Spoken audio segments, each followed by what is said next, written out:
Considering that GTA 5 is about to get released for the third time, in its third console generation, and GTA the Trilogy, the definitive edition, just came out, the Grand Theft Auto series needs very little introduction.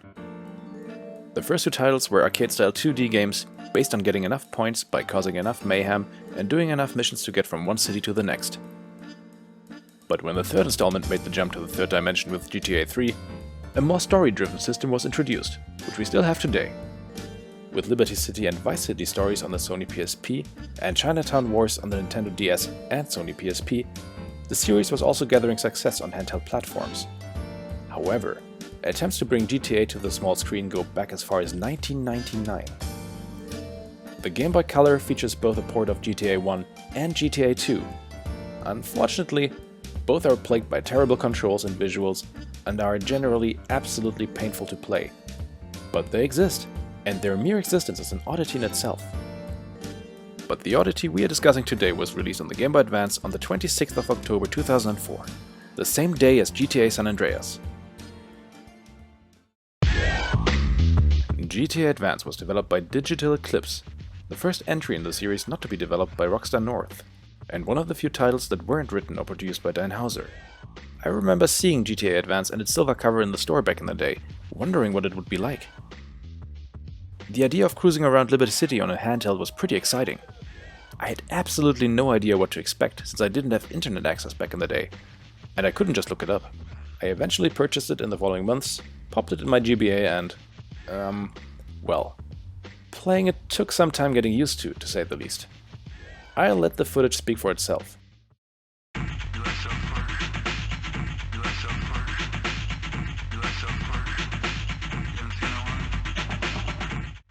The graphics are decent, but woof. That frame rate, especially nowadays, is gonna make your head hurt. And that's coming from the guy who defended Cyberpunk's frame rate on PS4. The look may be reminiscent of the first two GTA games. However, in terms of both gameplay, structure and story, it follows its 3D siblings. The UI looks pretty similar. You have safe houses where you can save the game and pick up weapons you unlock by collecting hidden packages throughout the city. There's the little minimap that shows you where you can accept your next mission to advance the story. You can earn money by doing taxi, police, ambulance and firefighting jobs. Money can be spent at ammunition to buy new weapons, or at a paint spray to stop the cops from coming after you. The story itself takes place in the same universe as the PS2 titles, serving as a prequel to GTA 3, and it answers several questions that nobody ever asked, like, how did 8-Ball end up in custody? Or, who used to run the Colombian cartel in Liberty City before Miguel was in charge? And of course, was Joey Leone ever randomly kidnapped and trafficked to Asia to be sold as a slave? It all begins with our protagonist Mike doing some jobs for his friend and mentor, Vinny. Now, of course, when you hear the word mentor in a video game, there are only two ways things can go. Either the mentor gets killed, or he decides to betray his protege. And so it happens that after gathering enough money to leave the city behind, Vinny's car suddenly goes up in flames right before Mike's eyes. Thus, Mike sets off on a hunt for whoever is responsible. On his journey to uncover the truth, he antagonizes multiple different gangs, does jobs for several figures of Liberty City's underworld, and even meets a few faces that might be familiar to GTA veterans. Sadly, the game's writing isn't all that great. You get a couple of very foreseeable plot twists, and our hero Mike feels quite bland. He's just not particularly interesting, and even GTA 3's Cloud Speed had way more charisma than him. The characters of Cisco and Asuka are kind of fun, but apart from these two, nobody really sticks out, and the dialogue doesn't live up to any of the other GTAs. As Nintendo used to be a bit prickly back in the day, the language has been kept rather non-offensive, so apart from the occasional damn, there's no swearing or anything like that. But there are some adult implications here and there, like several signs in the red light district, or, minor spoilers, a protagonist getting intimate with Asuka. Now, when it comes to gameplay, you kinda get what you'd expect from a GTA. You do missions, steal cars, shoot guys, and run away from the police. But just like the story, none of it is executed particularly well. And again, the graphics are decent, but apart from the less than optimal frame rate, there are some other issues with it. Due to the top-down perspective, buildings were kept rather small, so you never actually get the feeling of being in a big metropolis. So don't expect any high-risers or anything like that. and everything looks rather samey. The graphics occasionally zoom in and out, which in theory is rather impressive, but given the frame rate, it just adds to the already present headache. If it bothers you, you can set the camera to a fixed height in the settings, which is nice.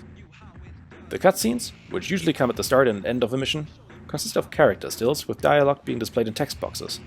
There is no animation, and due to technical limitations, there is no voice acting either. The designs of the characters you see in those are pretty cool, and very reminiscent of the style you can find on the cover of any GTA game. When it comes to in-game character sprites, you have policemen, firefighters, gang members, and a couple of pedestrians.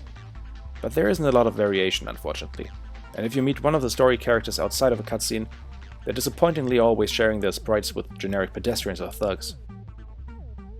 And every car in the city that doesn't belong to a gang is driven by that same blue shirt guy. This kind of reminds me of Vice City, where the victim at the scene of every accident you come across is always that guy in the white shirt. And speaking of accidents, you get to see quite a bit of blood, which is the first among GTA titles released on Nintendo hardware. And speaking of blood, when it comes to shooting people, there are plenty of weapons at your disposal, ranging from handguns to Molotov cocktails to miniguns. Once you get to use them though, things get a little ridiculous, since the combat is way too easy and our protagonist Mike appears to be an absolute bullet sponge. Furthermore, for some reason fights usually involve large groups of enemies just running towards you, and most of them tend to be either unarmed or just carrying a baseball bat. It's pretty silly. Never bring a hammer to a gunfight. The controls are good, and not as limited as in GTA 1 and 2. Instead of tank controls, you move in the direction you press on the D-pad. And you can even strafe by holding the R button. You can also find rampages throughout the city, like in other GTA titles. But as I just mentioned, combat is too easy, so they're mostly no-brainers, except for maybe the ones where you can only use grenades or Molotov cocktails. There are around 24 different cars available for you to steal as well, and they all feel different to control. The driving physics feel a bit off though. It's incredibly easy for cars to be flipped upside down, which can become a problem in several missions, and oftentimes when driving, your car just gets stuck on minor obstacles. Traversing the city can get quite annoying since all you have is this minimap, which of course doesn't allow for planning which route to take to get to your target. This lack of a proper map is left over from GTA 3, something that sucked in GTA 3 and something that sucks in GTA Advance as well.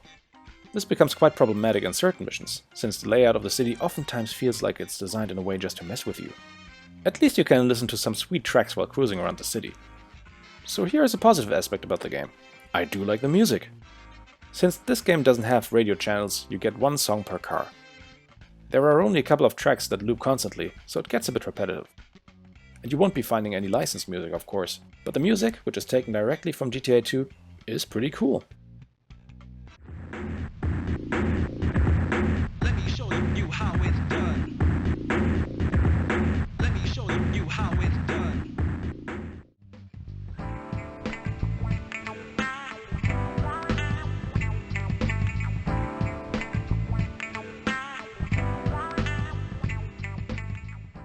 The sound design in general is alright. The traffic sounds pretty much like what you'd expect.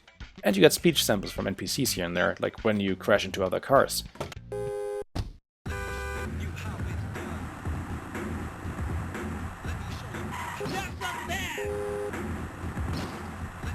The Gba Sound Chip unfortunately makes certain things like the police radio chatter sound a bit scratchy.